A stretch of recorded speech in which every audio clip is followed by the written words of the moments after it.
Welcome back, everybody, to the League of Inches podcast. Trying to imitate Jesse a bit here. I'm a bit out of my comfort zone. I feel like all of a sudden I'm back. I've given my baby over. I've let people look after it, and in terms of Jesse and Trav, and they've done such a great job that I feel uncomfortable being back here. But here I am on the Supercoach episode, the Tradies show. I love this show. Once we had it out, and you've all loved it so far since it's been here. And I'm back because Jesse, massive day. It's a Wednesday night. He's had a huge day. He was able to do the live show with us, but good for him to have a bit of a break, go relax. He's pretty much been on every single show since he's been part of the podcast. Whenever I've needed him, he's been there. So well-deserved little break before we go right into finals time. So enjoy that one, Jesse. But I've still got Trav along for the ride here, our Supercoach expert. He's just a whiz at this stuff. And he quotes it, and I quote it all the time. He gives better advice than he takes. So he's a great advice giver. Straight away, Trav, we'll ask you how you're doing and let us know how your team went on the weekend. Yeah, do as I say, not as I do, eh?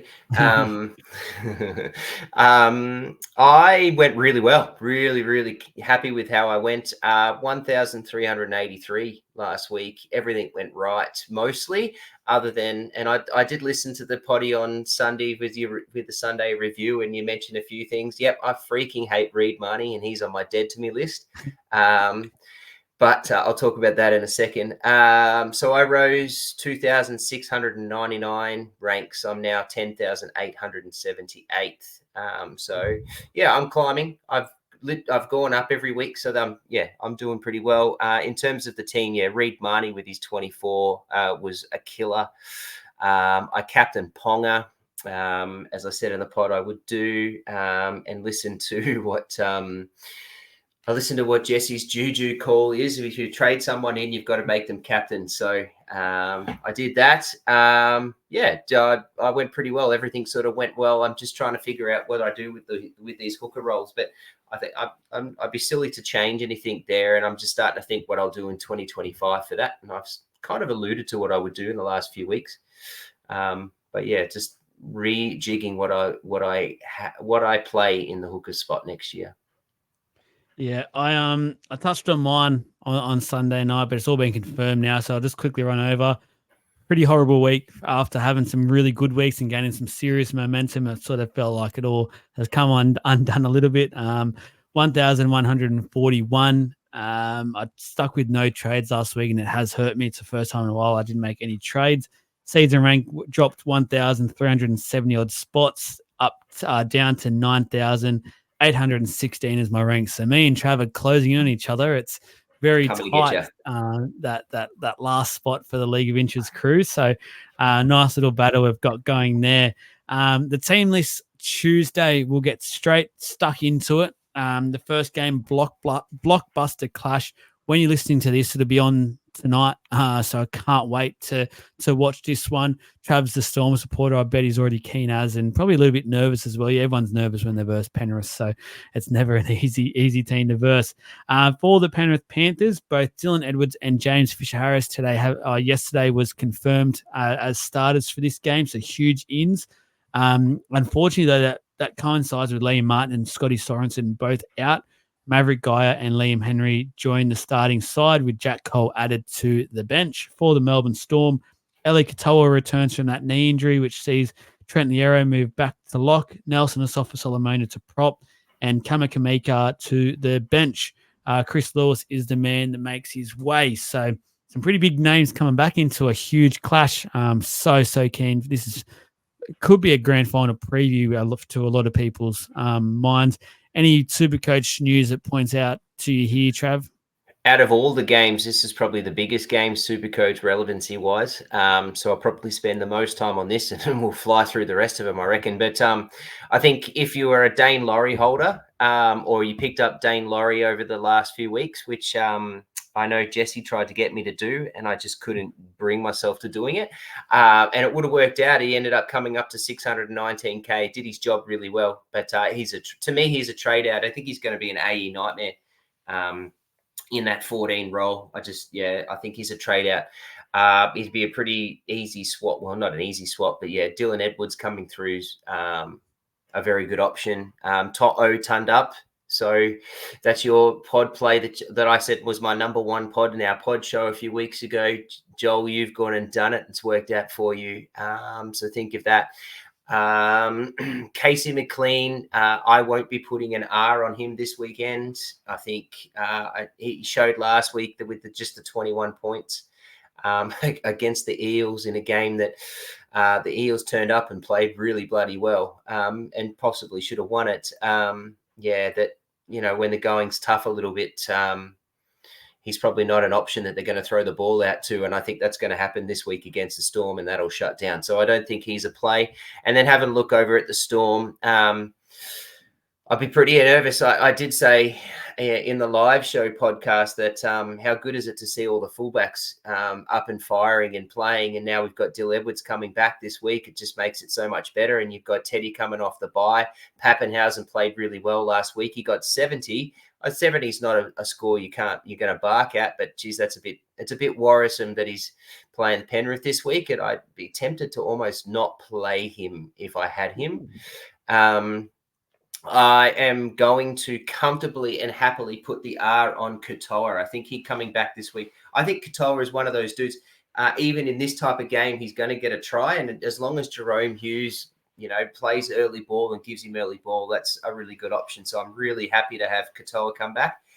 We'll talk about Jerome Hughes coming up, but I saw an interesting stat for something for us to talk about in the trades. I did say this would be the biggest Supercoach chat we'll have for this team list Tuesday, but Jerome Hughes averages 87.5 without Munster and only averages 62 when Munster does play. And I think that's a huge drop. It is. It's 25 points. That's a massive drop. And so bear that in mind with our chat that we'll have later on. But yeah, that's that game with a lot of Supercoach news for that and relevancy. Also, I'm not sure I'm going to play. I'm not sure I'm even going to put a VC on Cleary. I was just about to ask that question, so you answered that one. I agree with you with Eli Katoa. I've heard and seen a couple of people mention they're not even going to play him this week. I think that's mad. I think he'll at least get through work, and it's one of those games. All these big guys will be wanting to put their best foot forward and just show that they're the macho man at the moment. They're the ones to watch. So I think even just in base alone, he'll still get his 60-odd sort of points, and it would be just I'm more than happy to be playing Katoa in this one. You touched on everything else. Yo will probably do his stock 70 that he just gets out. That'll be fine. But I'm with you. I was looking at Nathan Cleary, the VC, but I don't think I can do it either. So happy to let him go through after hurting me last week, and I had the captaincy on him. Next up, Manly versus the Warriors. So for this one, we've got Manly who prop Josh Alloway is back from a knee injury, so Nathan Brown shifts to the bench. Sipley drops out. That is the only change. Tula Kula is listed as the 18th man, so he's looking to return from his knee injury. Just keep an eye on that one. That could be a late change, and not a bad matchup either. I don't know if you've held on to him, if you didn't want to waste your trade or not, but could be one just to keep an eye on. For the Warriors, Sean Johnson is named to return this week after missing the Dolphins game.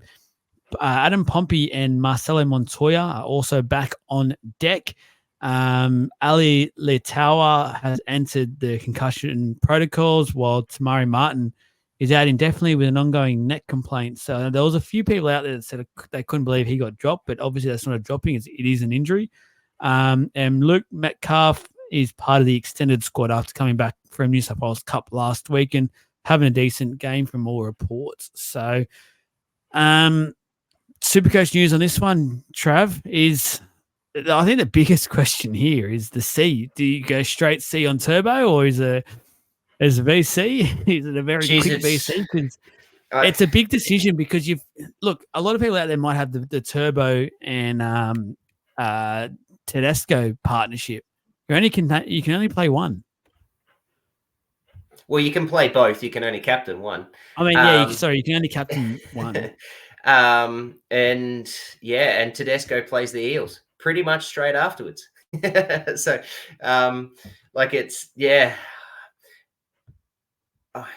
I'm not a Teddy owner, but I think Teddy as a captain is a very good option. I think everyone's going to have their VC. Well, not everyone, but there's going to be a lot of people having their VC and captain option done before the end of Friday night. The only other big captain option, which I think we might touch on later on, is I think Pong is still a good shout out against the Shark, because I think the Sharks are leaky. So that could be another option. I'm not going to straight C turbo. I can see people doing it, but I'm not. I'm just at that point now where I'm going to go VC and C, and I'll play with that card like it is, and I'll play the looping card, the looping way. I've got players to loop, particularly because you can do that on a Friday. So there's a lot of options to loop moving forward. And I also think my depth is pretty amazing. I think my team's depth-wise is really good. So I'm not concerned about big AEs or low AE scores for me. My biggest concern is going to be Casey McLean. So, and he's 21 that he got last week. So I'm not too stressed about that. So I can see people doing it, but I'm going to VC turbo into a captain of probably Ponga this week, which I'll talk about. In terms of Supercoach, look, the Manly, I'd be buying everything and getting every stock I can into Manly if I could at the moment. They've got a four game run of Warriors this week, then the Tigers, which we all know Tigers are a fantasy goldmine, Bulldogs, and then the Sharks. So Bulldogs game is a little bit wary of, but bloody the Manly form is just incredible. So I'm not too concerned about that. So I'd be buying every stock I can. I think Cherry Evans is a good play and a good option, averaging 78 over the last 5. Cooler could be a nice little pod play if you've got trades coming up or someone to drop down to try and make some money. So there's some options there. And Jesse and I spoke about him 2 weeks ago, but Paseka is a really good play for bench options for a downgrade. And then on the Warriors, I am completely and utterly off the Warriors entirely. I think I'm a reluctant AFB owner at the moment, and I think I have a feeling that after this week, when they lose to Manly, I think he'll sit out the next 3 games, and they'll be saying bye-bye, see you later, go to the Sharks. I'm really concerned about that. I'm really concerned about that play. Yeah, I'm not a comfortable owner either. You covered that one. I'm happy to move on for that one. We'll cover pretty much some other talking points in other parts of this episode as well. So Roosters up against the Eels, as we touched on, and I agree with you. I think a lot of C's and VCs will be over and done with after game 3 of the round, which is crazy to think. For the Roosters, Robson, it goes with the same 17. So that down the Dolphins 2 weeks ago. So obviously had the bye last week. For the Eels, Tuolangi is back from a thumb injury on the bench. I have a feeling he might make his way into the starting side because Matto's been named, but apparently he's got broken ribs, so I don't know how he'll play. So I expect that to be a late change. Matt Duru will probably come back onto the bench there as well. Already mentioned it. If you're a Turbo owner or if you're a Teddy owner, seriously think about the C and VC. I own both, so I have a very big headache on my hands to decide who I am starting and who I'm putting that VC on, or even C. I'm confident one of them will score big. I'm just about making sure I make the right decision. I think Parramatta were so up on the weekend against Penrith that they'll come straight back down to earth for this game. It's a very hard game to back up. Anything that sticks out to you, Supercoach wise? Here, Joe Manu's back. Joe Manu been a little bit disappointing. I'd probably harshly say lately, but yeah, he's back. He's got a nice juicy matchup this week. Well, he came back from injury. He played his 1 game. I think didn't score overly well, but I mean, sort of the matchup plus he's just come back from injury. I think, granted, he's just had his bye. I think he's ready to go. I'm surprised that I've just had a look at the player ownership for trade-ins, which we'll talk about a little bit more, but I'm surprised he's only 6th highest. I would think that he'd be one of the highest traded in this week. Sam Walker is a genuine option, and I want to talk about that in the trades that were coming up. Tedesco is just a no-brainer for me. It's some sort of captain, whichever way you go, I think is the way to go. I'm a little bit concerned about Dom Young. He's been named, but does he actually play. I'm a bit concerned about that with his hamstring, because when he did it, they were talking this was a 3-4 week injury, and he's only had 1 week off, which was a bye. So we all knew he was going to sit off. So I'm a bit concerned by that. In terms of the para, nothing other than excuse me. Will or Dill Brown owns. I'll play Dylan Brown this week. I think he's still a good shout out because he's bloody playing really well. I think he's going to get a 60. I think he's still a good play, but there's no options here. I'm disappointed. I called out Matto about 3-4 weeks ago as a good pod option to play out, and he played really well the last few weeks. Unfortunately, he's been named but got those broken ribs. So that's a shame for him because he started to put it back and he's starting to show the Matto of old. I agree with that one. Next game up, the Bulldogs versus the Dolphins. Very interesting matchup. I'm actually pretty keen to watch this one to see where both teams are at when it comes to finals football.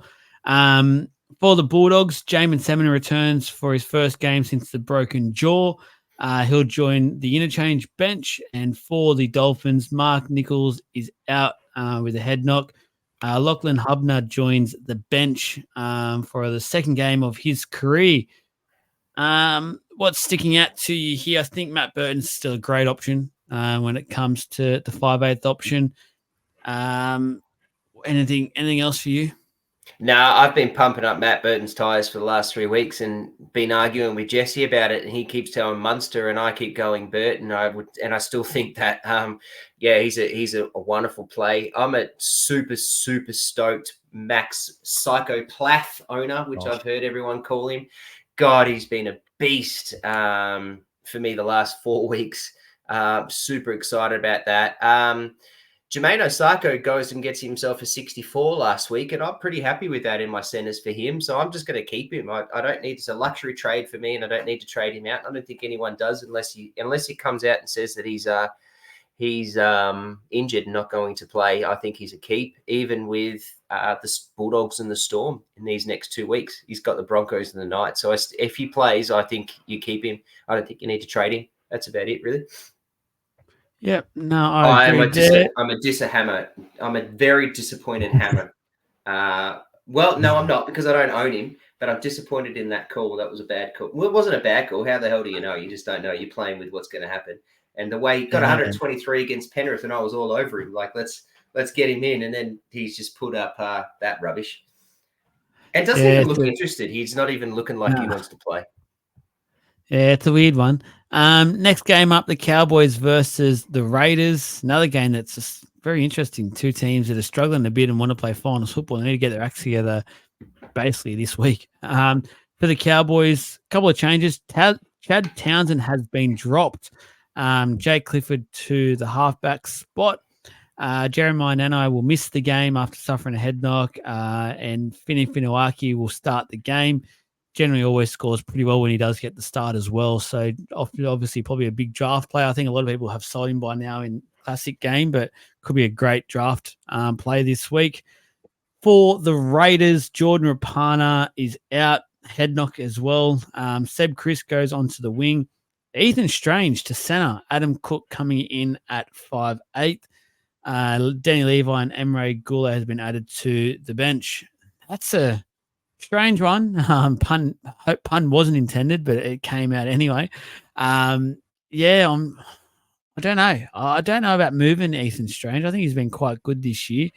Albert Hopewadi's 18th man. It felt like Albert probably going to the back line was a better fit for him. Strange, for mine, hasn't done anything wrong. But what are your thoughts on Supercoach wise for this one, Trav?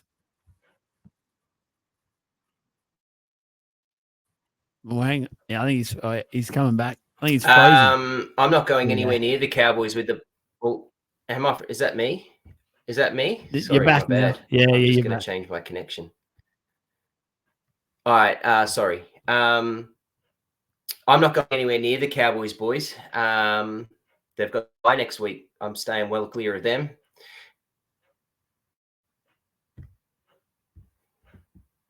Yeah, I agree. I no territory for mine. I love Val Holmes, but that's all I've sort of got. So, and I've got plenty of depth in my back line to cover Val Holmes next week. So I'm happy to play on, I guess, when it comes to the Cowboys. And I agree. I'm not touching any of the Cowboys. Yeah, sorry, I just cut out there, guys. I don't know what. That's the first time that's happened since being on a podcast. My apologies. That's all right. Yeah, so I don't know what you heard, what you didn't miss. But what I was just saying that I wouldn't go anywhere near the Cowboys with the bye next week, so I wouldn't touch them. But I wouldn't sell anyone either. I think if you've got them, keep them. So yeah, I'd stick with that, but I definitely wouldn't be buying, knowing that even though you're probably buying them for the pod play for your head-to-heads. I wouldn't. I'd be steering clear of that.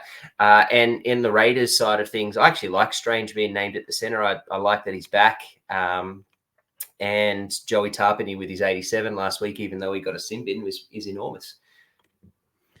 He's been in beast mode lately. He's the one that, as an AFB owner, scares me quite a bit. I've got him and Terrell May. So next up, the Tigers versus the South Sydney Rabbitohs. I have absolutely no idea what's going to happen in this matchup. This is a very strange one. I feel like this could be the game that the Tigers win. You just don't know how the South Sydney Rabbitohs will turn up. They might lose interest now. They've got nothing to play for. They're in no man's land. And the Tigers just need a win. They need to try and win and get off this bottom spot. But who knows? Winger for the Tigers, Laualiti is returns from concussion protocols, takes over Solomon Alamalo. In the forwards, Safast will start in place of Ruben Porter. Fanu is the new name or new face on the bench. Caesar has been named to play, but they're keeping an eye on his knee. So just keep an eye on late mail for that one. For the Rabbitohs, just the one change. I wish they did this a bit earlier. Tallis Duncan coming into the back row, and Michael Cheekham is out. So that means Jacob Host is the new man on the bench. I don't want to touch either of these teams in Supercoach wise. What about you, Trav? Nah, nothing. No interest in anyone. Just be aware of a lot of people own Ruben Porter, and he's now dropped right out of the team. So which is really disappointing. But he's probably a dropout or a trade down. He's at 436, so you can nuff him and make 200K for a 1 up, 1 down. If you wanted to go that way, or he's a good option to push up to someone. That's probably the only thing I really want to talk about. That's like even the matchup with the Rabbitohs. Most of us don't own anyone for the Rabbitohs, so you're not loading up against the Rabbitohs to play the West Tigers like you have the last few weeks in terms of Supercoach points, like we have with pointing out Ponga as our captain last week and things like that. So yeah, that's an ugly game that I'll be happy to turn off when I don't have to watch when it turns up on the TV. Yeah, I agree. Dragons versus the Titans is the next game for the Dragons. A number of changes. Jack Bird back into the side, and he's on the bench. Toby Couchman returns from suspension. Feagai comes into the centers for Moses Sully. And obviously Kyle Flanagan, who received the suspension, is out. We're just waiting on confirmation who moves into the 5'8" spot. So it's either going to be Jack Bird or a young gun, King Togai. Hopefully I got that pronunciation correct. The young gun in the ranks coming through on the extended bench, and lots of raps about this kid. So it'll be interesting to see. It's a must win for the Dragons in a way. They need to keep that top 8 spot at the moment. So depends if Flanagan wants to put him in the pressure cooker or not. It'd be interesting. And just a quick shout out to Harmo Selly, who obviously had that freaky accident on the weekend. Hope he's doing okay at the moment. And he's obviously not named, which is the least of his concerns and what I think anyone cares about, just more so about his health. And hopefully he's doing okay at the moment. For the Titans, Brian Kelly returns from the Broncos, which means AJ Brimson reverts to the bench and Tony Francis drops out. Fodawaker's 1 game suspension brings in Aaron Clark. Palacia back onto the bench as well. Bo Fermor has been listed as 18th man after looking to make his return from bruised kidneys. Talk to me in this one, Trav. Get Lomax in. Here's your play. Yeah. So we've waited for this play. We've waited for this week. I said this 5-6 weeks ago. This is when you need to get Lomax in. So he's bottomed out, not as nicely as we were hoping, because we thought he might do a little bit worse against the Roosters, Penrith, and Storm. I think he played in the last 3. So yeah, but he's got to 661. That's a nice juicy play. Bring Lomax in if you have the trades. No one else for the Dragons interests me. The only one I want to talk about that I think is incredibly frustrating is Jaden Campbell. We all talked about Jaden Campbell being the best 5'8", the player for the year. 3 sub 50 scores in the last 4. He's got a break even of 142. He's at 694. So he's at a good price now to turn him to anyone, really. I think who's the Titans got the next 3 weeks? What do they got? The Dragons now, which is a good matchup, but then it's the Roosters, the Knights, and the Panthers. Like, it's just those matchups aren't ideal. I fear for Jaden Campbell. He's another one that I'm a very wary, very scared owner of. We're going to have some interesting chats when it comes to our trades at the moment. I know that much. Last game of the round, Sharkies against the Newcastle Knights.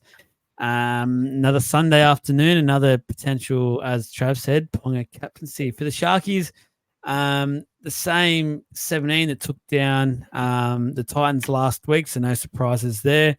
And for the Knights, just the one change. Dylan Lucas returns after missing last week. He slots into the centres, and Ma Papalangi makes way. Last little thing you want to touch on for this game, Trav? Not really, no. I think Kale Iro has turned himself into a perma play option every week. It's good to see Mulatalo back for those that have been that held on to him. I think if he comes in, he's on the extended bench, but potential name for this weekend. So that sounds like a good option. Trindle, for those that have him, has been named on the extended bench too. So just be mindful if you've got him about what happens there and watch those. I'm very surprised Greg Marzu's the most sold player this week. We kind of all knew what we were going to get out of him. Like, we knew bringing him in when Ponga came back that he was going to have his beast mode scores, and he's done that for us. But then he goes and puts up that terrible score last week of 30 odd. But we kind of knew that was going to happen. Like, he's not going to pump out big scores every week. And he's very reliant on Ponga to feed him and make him play. And sometimes that's not going to go because it went to Sharp, and Sharp ends up getting 4. And why would he go to Marzu's side when he's got Sharp putting up 4 tries? So it was just one of those weeks for him. I just don't like that trade out, and we'll talk about that a little bit more. But just think about that for those that are trying to trade him out. Yeah, no, you speak about it. Let's talk about the traded outs. Number one, and this is normally Jesse's. This is me totally out of my comfort zone now, guys. Normally I'm sitting back, relaxing at this point, and Jesse's rambling on about the numbers, and I'm just thinking you're an amazing man with an amazing beard. Reece Walsh, number one, 5.6% traded out. Obviously, the reports that he's fractured his hand, so it looks to be gone for pretty much the year by the looks of things. And the Broncos have the bye this week as well. So when the likes of Ponga and that are around, it probably makes a bit of sense. And I think that is the most trades at the moment. People are going from Reece Walsh to Kalen Ponga. Agree with that one, Trav, the Reece Walsh being top spot?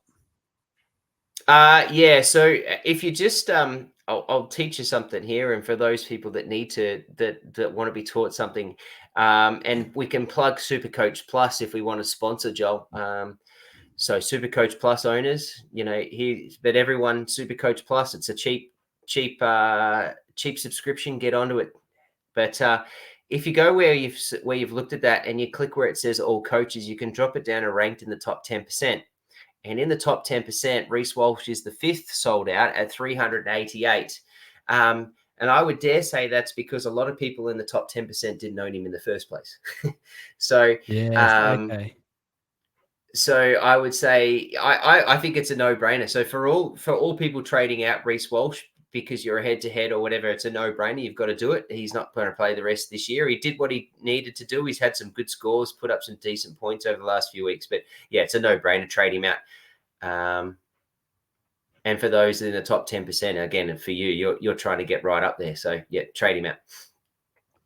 I agree. Your pitch is still a little bit funny, but we're all good. Your sound's great, but I know you'll watch this back and you'll be annoyed. You're okay. We can still hear you. It's just a little bit. You'll be annoyed. I'm okay with it. You'll be annoyed. Two, sorry. Scotty. You're all right. You're all right. You're good. Two, Scotty Drinkwater. This is for the all coaches one. So you go into the top 10%. He's number 3. So pretty much identical. Payne Haas. And I think that's Scott Drinkwater. It's just more so Supercoach is getting ready for next week. They know it's pretty crucial. So got to get rid of him now, I guess, and make way for the likes of the Pongers, Turbos, and Teddy, perhaps, who's back as well. Payne Haas 3, Marju 4. Stop me whenever you want, Trav, and I can stop this list if you have a talking point. Look, you're trading. I can see the Scott Drinkwater trade out but again, in the top 10%, he's the 3rd most traded out with 464. It's a no-brainer. You got to get rid of him. And as you said, you touched on it. It's because he's got the bye next week in a crucial head-to-head. So get rid of him. And when you've got Ponga, Turbo, and Teddy, top 3 banging out big scores at the moment, I think that's a no-brainer. Payne Haas is a no-brainer. I can't believe you haven't traded him out yet. They should have done that last week. So that's a week worth of points you've just missed out on. Greg Marju's we were talking about this before. I don't get it. I just don't get it. I'm just going to open up his stats so that I can talk about it. He's still only got a break even of 87, right? So he's not going to. He's potentially only going to drop 20 odd K if he gets his 60 or so.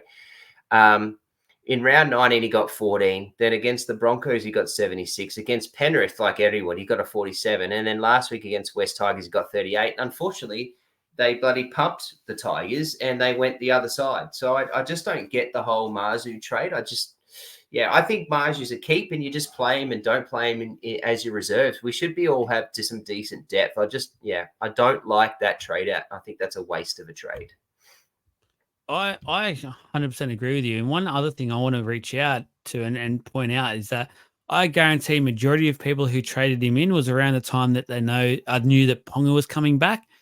And that's the reason you get him. They're a great partnership generally. Obviously, last week, something was working on the other side of the field, so they kept going there.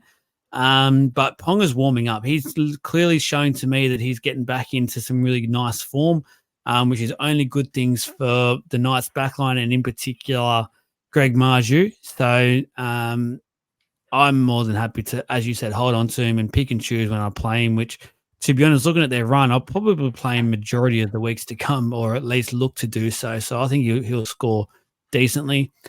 5th on the list, Jeremiah Nanai. Obviously, fair enough. He's out, and then obviously the bye next week. So that's 2 weeks you lose from him. So you just simply, if you do have him, probably a bit of a pot out there. Not many people have him this year, but definitely get rid of him. Mulatalo, obviously still out, and if you still got him, that's just another one. You just get rid of him. There's not even any talk about him coming back yet. So just you can't hold on to him at the moment. So goodbye. Another talking point coming up. I know this one's 7. Jerome Hughes. At the moment, Jerome Hughes, I saw him in the list there. Obviously top trade Sam Walker at the moment. So yeah, talk to us about Jerome Hughes. I like it. I like this trade. I've been waiting to bring this up. This is a big play, a big ballsy play. But let's talk about this. So he's got Penrith this week, which potentially is a down game. So let's think about 60 maybe. Munster's back, and that match, that lineup with Munster, Pappenhausen, Grant, just hasn't gelled just yet. It will, but it just hasn't gelled just yet. He's playing with a bit banged up, a few injuries as well, so that concerns me. I think he'll get through this. I think he'll probably sit out a week or at least a week over the next few after that, depending on how this matchup goes and what happens in the results. I love the trade, Jerome Hughes to Sam Walker. And isn't it funny how a few weeks ago we were all sitting here talking Sam Walker was the biggest trade out to go Sam Walker to Cleary, and everyone's now flocking back to him after some monster weeks. So, but I love the play to bring back Walker. He's got Parramatta this week. He's got Gold Coast next week. He's got Canberra the week after that. And he's got South in the last game. All games that the Roosters need to basically play out and win to lock away their top 4 spot and potentially give them home finals, or at least 2 home finals, depending on what the Storm and Penrith do. So, yeah, I love that play. I really do. And that's why these guys are in the top 10%, because they're looking at trades like this with their very few left and going, I need to make a ballsy move, and I love that ballsy move. That is a big ball play, as you are well aware of, Joel. Yeah, we love those ballsy moves. That's what we're all about, especially the last couple of weeks. And I love it. I really love it. It pains me because, spoiler alert, I'm going to get to it. I've got 2 trades remaining, and I've made both trades this week. That's talking big balls, and I've got huge kahunas. That's not one of mine. So I'm going to probably go back to the drawing board tonight as we're live filming this, and potentially look at some things. We'll talk about my trade shortly, but that has definitely just the stats around it. I know the Storm have a decent run themselves coming up. I'm just going to quickly. So we got Penrith, the Dolphins, the Cowboys, and then the Broncos. But as you said, that's just the fact that I feel like he might get that rest. It's just a painful thing to think about. But anyway, Bo Fermor, number 8, obviously just people unsure about him coming back. But personally, I feel like in teams you've got bigger issues than Bo Fermor. That duel is handy. Like he's 18th man, so there's a high chance that he can come back this week. If not, he'll be back next week. And I don't know. I just don't feel like he's someone like most teams at the moment would have less than, I'd say, 3 trades. I don't know if you use one of those last trades on Bo Fermor. He's yeah, it's an interesting point. He's a good price. He's $5.95. So like he's literally like you can, through duels, you can almost trade anyone to him. Like most people are going to have a little bit of cash that you can push up to. I think he'd be a really good trade to a Joey Manu, who I'm really surprised is not a lot higher than that in the trades. And then he's a good play to try and get to, in someone to lock in your 2 RFs and get your Crichtons, get your Nicaras, get your Jesus. You could even go and look at Plath, the way that he's been playing as a bit of a plug play. Yeah, so I don't mind it because of the price. He's sitting at a really good price that you can essentially do anything with him. You can push him up or push him way down and get a lot of cash. Yeah. Yeah. Number 9 on the list, Ryan Pappenhausen. I know, shout out to Jesse, who still has him, I think, and had him for the nice run, and he just hasn't been, I don't know, a little bit underwhelming, I guess, in a way. So, and obviously with the Penrith matchup coming tomorrow night or tonight, it's not ideal, is it? And he's probably going to get a rest again before finals. I think it's a no-brainer that he gets a rest. And they have to do it. They're going to have to, just so that you can make sure you get through. And I watch us, and I have concerns about the way we're playing. But then I look at it and think, we have Bellamy like he's a magician. There's a method to his madness and the crap that we've been putting up recently, and that we're just getting away with games and just getting things done. I think it's just about getting boys on the park and getting minutes through the legs. And come finals time, it's a whole different story. I think the mindset tomorrow and the way that they play will determine what happens for the rest of this year. If they come out and they try to absolutely go bananas against them and really put finals type pressure on themselves, I think that shows you that for the next 3 after that, they're just going to do what they've got to do to win. If they just cruise through and who cares whether we win or lose or what happens tomorrow in that matchup against Penrith, I think that might dictate a little bit about what happens over the rest of the year. But yeah, I like the trade out of Pappenhausen, particularly with these options of Ponga, with the option of Turbo, with Teddy. I think they're all good. The only thing you've got to be concerned about is Pappenhausen's 560. So yeah, you're going to need some serious cash, and that's pretty hard to get him out. So I think yes, if you're a puppy owner, I feel like in a way you're stuck with him now, and you're just praying it sort of comes together for you. Yeah. 10th on the list, Jaden Campbell. You've mentioned it, Trav, how much he's sort of leaking, I guess, cashing now, and just his scores lately just have not been what we wanted or required in that position. And it was good. It has been good, but I can understand people getting rid of Jaden Campbell. I'm just so concerned. Like, he's just okay. They got belted. What was it, 0-44 last week against the Sharks? So they just got hammered. He puts up 38. All right, so he's still got a for a game that they get belted, he puts up 38. So it's not doom and gloom. But if you look at the last, like, let's go back to round 16 where he got his 170, and we all sat there going, Jesus Christ, we need to get him in. And so we all did. 170, 111, right? So that was 3 games later in round 19. Then against Manly, he gets 42. Then against Dolphins, he gets 100. Then he gets against Broncos, he gets 45, and against the Sharks, he gets 38. It's just concerning. 3 of his last 5 are under 50 points. Yeah. One's under 40. It's just very concerning. And when he's got, look, I think the matchup against the Dragons is a good one this week, but I also think that's concerning too, because if the Dragons go and do what they did to the Storm or play anything like they did against the Storm, what are they going to do against the Titans? So, like, that could be a nightmare. Then he's got the Roosters, which we know is going to be a nightmare. Then he's got Newcastle, who probably by then are still fighting for finals. So that's going to be a potential nightmare. And then he's got Penrith, which is a bloody nightmare, even though it's the last game of the year. So, yeah, I'm very, very reluctant Jaden Campbell owner and trying to figure out what I do with that and how I do it. And yeah, I'll talk about my trades later on, but I see what they're all doing. I see what people are talking about because I'm just as concerned as them. I agree again. I completely agree with it, and I'll talk about my trades shortly. But I can definitely understand what owners are thinking about when it comes to Jaden Campbell.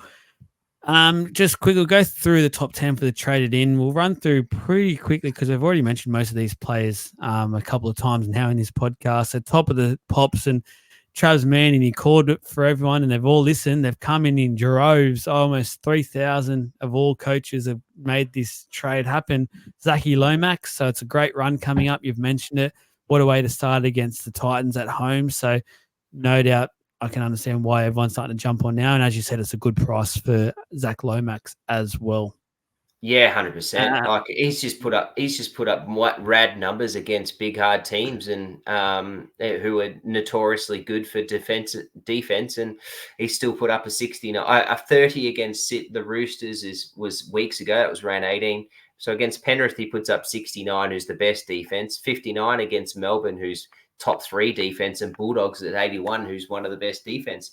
Like, that's freaking phenomenal for a dude. And in teams in the Dragons that I think, did I count it right that they haven't even scored 40 points as a team in those 3 games, and he still puts up those. Like, yeah, that's just unreal. And as I said, it's disappointing that we're going to get him at 660. I was kind of hoping I'd be looking at under 600 for him, and he was a no-brainer for me. But yeah, he's still a no-brainer to me. I've got a question for you though, Joel.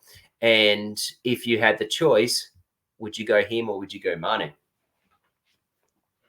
Oh, I'd go Lomax just because of what you've spoken about. I like the goal kicking side of things as well.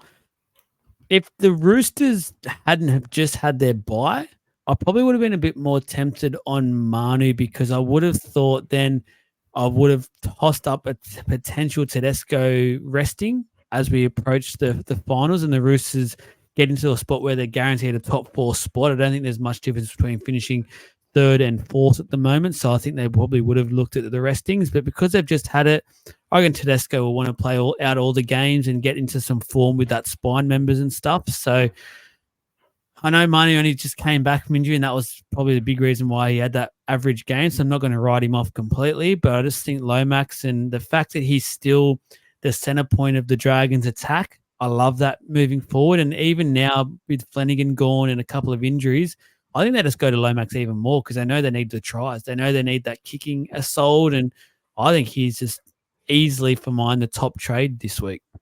Yeah, I agree. I'd go Lomax as well, but I'm still surprised that I'm looking here at Manu, who's sixth traded in. I'm surprised he's not a lot higher.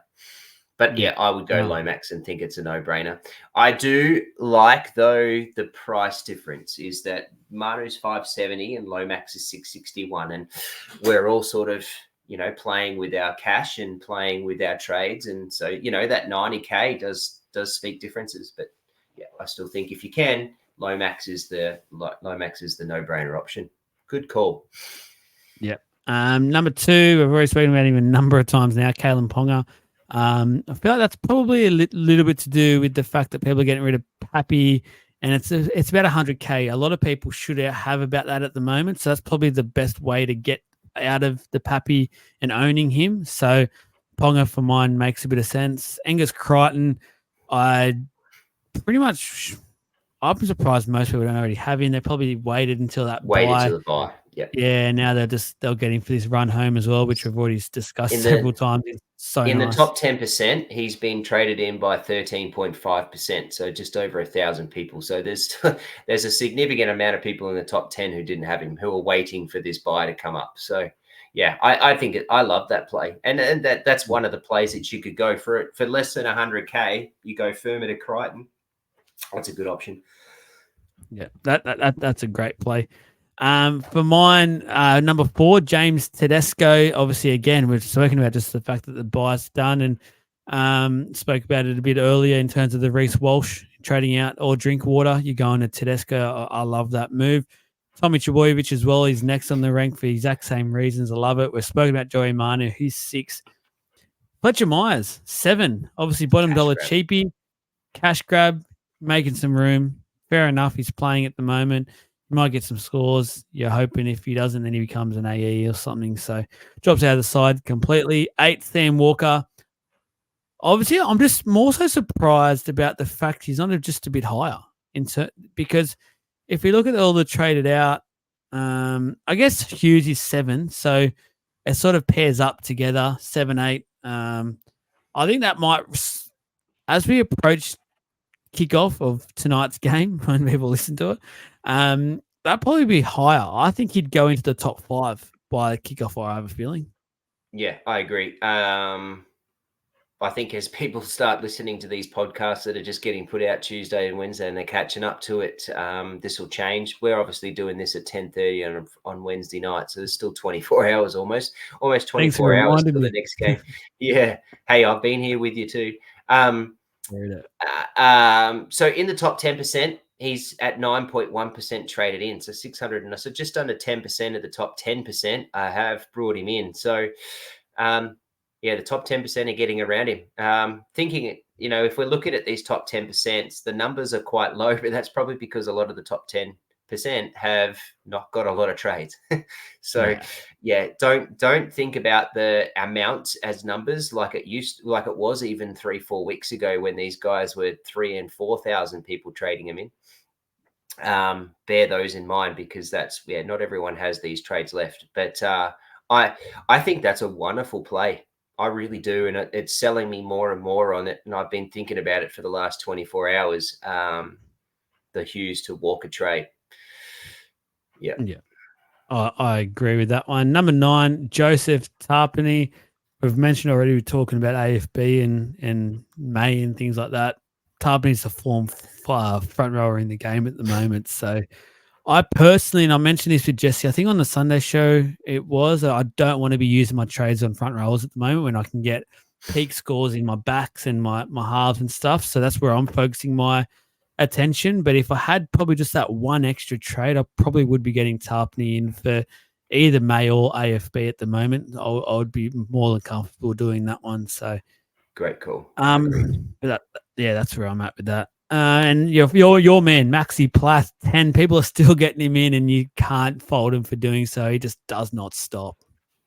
Oh, he's just a workhorse, isn't he? Like he's your coach's dream sort of player.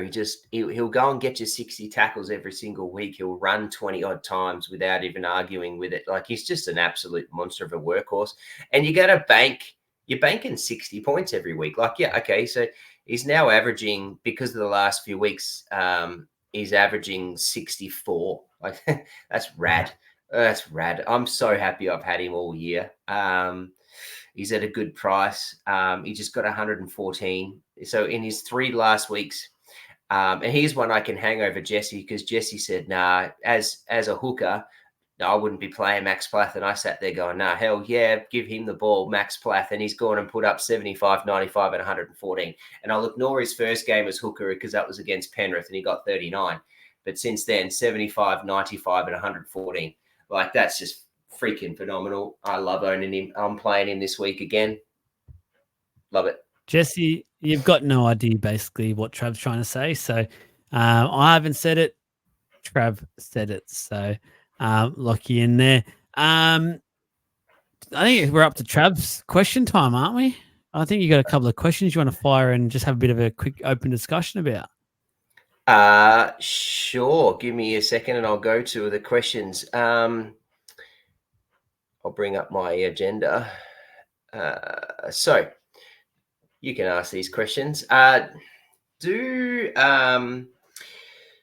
worried about teams resting players? And 100%. should we be very mindful in making plans for these? For instance, AFB is a good option, is a good start to think about. Do we sit him out? Do we start making plans for that? Because most of us are running Tarpany and AFB front rowers now. And as you said just before, we don't want to be making trades in our front rowers.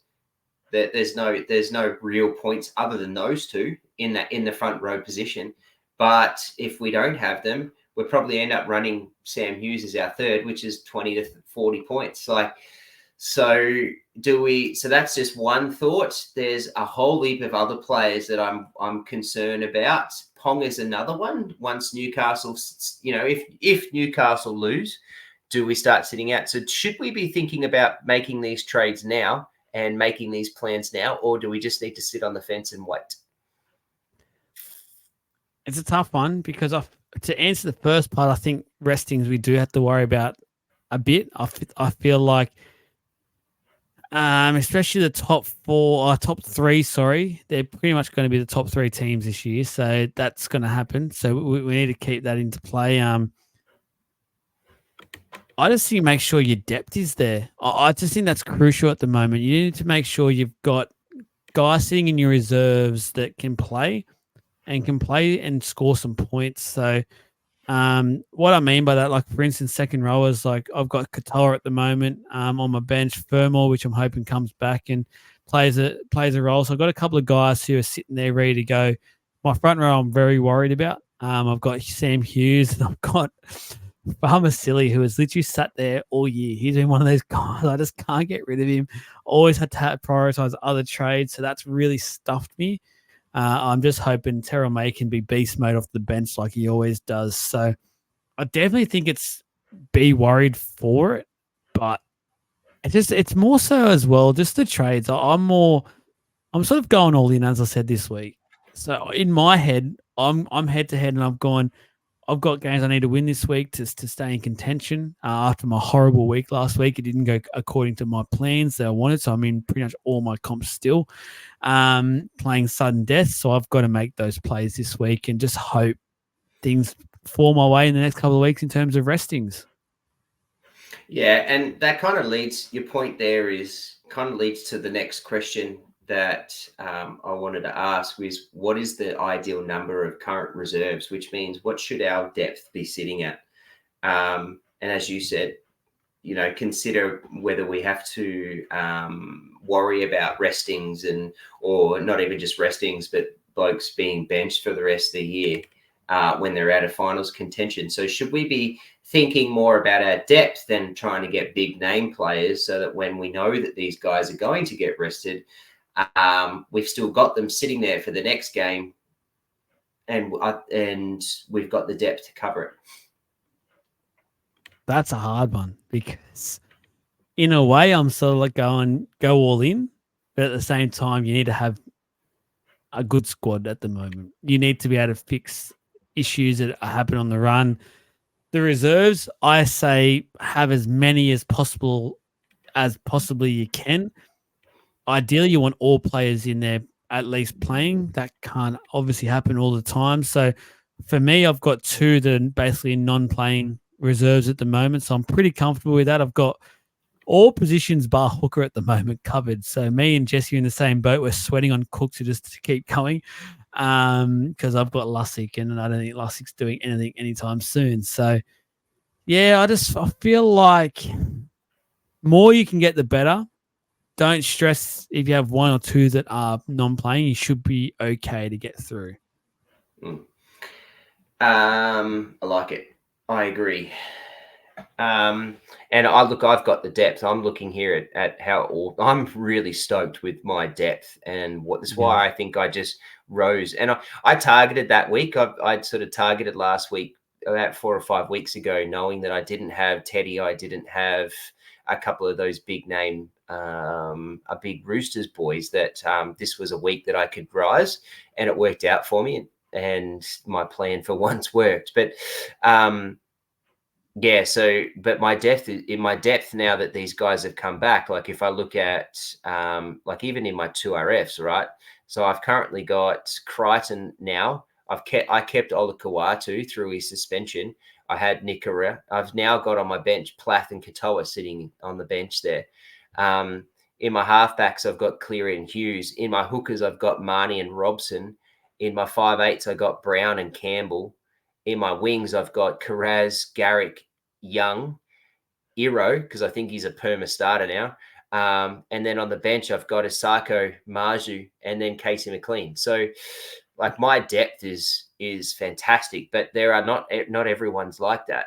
And it took a long time to get to those points. And that's why I think, because if I look at my team compared to, say, Jesse's team, Jesse's depth is not near as good, but Jesse's in the top 2K. So I think that way up of that over the year is an interesting point to think about for next year, and how to play that. And that's something we'll talk about towards the end of the year. But yeah, it's a question I just wanted to ask. These ones I'll ask in a little bit of interest in steps. If you've only got one trade, what do you think people should be doing? Save it if you can. It depends on your team. It's a tough one because can't see everyone's individual teams. I think think about the top 10%. So most of the top 10% are pretty good, and there hasn't been any real major injuries. I'd leave it. Conservative. Yeah, I would. I'd leave it. If you're top 10%, I would leave it. There you go. If you got two trades, would you make one this week? Would you think about two trades and get to zero? I've got two trades this week, and I'm all in. I'll go back on the first episode. It also depends on how you're playing it. If you're a head-to-head player and you're in like comps with mates and stuff, and you're on bragging rights, and you're putting a big emphasis on head-to-head, and you're playing this week, obviously this week is the start of your eliminate. Everything's elimination from now. You lose, you're done. Go all in. And if there's a player like Lomax, for instance, you have to make that play and get him in this week. You have to just go all in with that play. So that's similar with two trades. If there's players out there, we're talking about the Lomaxes, we're talking about the Sam Walkers. Like if you think Hughes to Walker is a good trade, you have to do that this week. And if that means you go to no trade, then that's what you have to do. You have to go all in with that this week. I like it. I like your big ballsy play, Joel. Got to. Yeah, I like it. I'm on that boat. I've got two trades right now, and I'm considering that one trade, Hughes to Walker. I think that's going to net me 30 to 40 more points. But it's also going to net me maybe another 100, 120 points over the rest of the year. So I think to me, that's a no-brainer. All right, so if you've got three trades, based off how I think you've been talking about the last couple of questions, I think you'll say make one or two this week as a no-brainer. Yeah, 100%. That's whether you're head-to-head or overall, because for mine, being in the 10% is cool. Being in the 10K or something is cool, but you're not going to remember it. Like, let's be fair, Ninkim. You want to go down as far to that top spot as you can get. If you're not first, you're last. As an old saying I made up that I love to hear. No, joking there, but I feel like you want to get to the best ranking as possible. And if that means you go all in and go for it, and you slip in the end, who cares? You're not going to remember finishing 9,000th and 20th. Like, let's be fair, Ninkum. You're going to remember making those big plays and finishing in the top K, though. You remember that, and that's what you got to do to finish in those positions. Love it. That's all my questions, mate. Thank you for letting me answer them. Oh, and let me ask them. Mate, I know you wanted Jesse, but hopefully I was a little bit of Jesse for you. So I feel like he's a bit more conservative. He would have said to you, "Oh, nah, save them all. So shout out to you, Jesse. Start getting some big balls about you." Oh, well, yeah. He did get 14. What did he get last year? 14th. He was ranked 14th. He lost. That's all it is, mate. He's a loser. He didn't come first. So hey, what a loser. He's lost. Yeah, loser. We're at that time of night where we've got to talk about our trades, I guess. So yeah, I'll go first. I'll talk about mine, being not normally on this show. So my trades this week, I'm just trying to bring up where I'll find what I've actually done this week. This is how good all right. I've locked in for now Jaden Campbell to Matty Burton in my 5/8 slot. I've got that trade happening. My next one, so I've got 2 trades. I've done them both. I'm locked in to have 0 trades for the rest of the year. My next one is, who have I traded him out for? Let me hold on. This is great live podcasting. I'm trying to. Oh, here we go. Sorry, I'm back now. And then with Jules, so this is why I've used Furmore up to my second rowers. I've traded out Tallis Duncan, and that means I've got a center wing spot available, and I've brought in the man himself, Zach Lomax. So it's Campbell to Burton, Duncan to Lomax, all done and dusted. Leaves me with 15K in the bank, which I'll obviously deposit for a home loan, and off I go. Yeah, bank it for next year, because that's the way that I hear in the grapevine. That's what they're going to do next year is carry over your cash. Brilliant. So I like it. I really do. Yeah, I have major concerns. You've only got 2 trades. We've all only got a few. We can't trade everybody. My question is, I love the Lomax thing.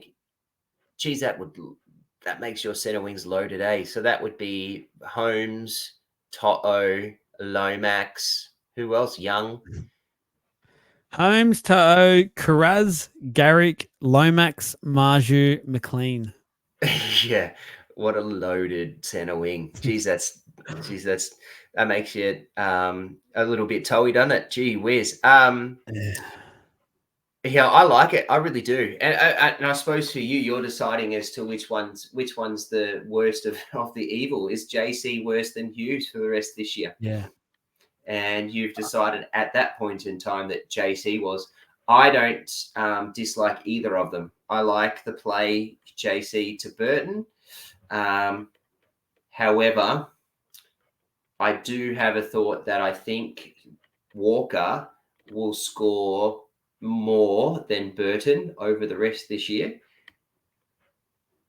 And so therefore I still feel that I would go the Hughes over the JC one. But I like it either way. It's a bit of a pod play. So I don't think you're going to go wrong. I just think Walker's going to get a few more points than what Burton will. Yeah. I think Burton will lock in 70 over the next 4. So, so that's, what's that, 280 points over the next 4. Whereas I think Walker's going to lock in 70 and then pump out 110 in one of those games, maybe 2. So, and that's where I think that extra 50, 60 points is going to come in. I think the upside of Walker is better.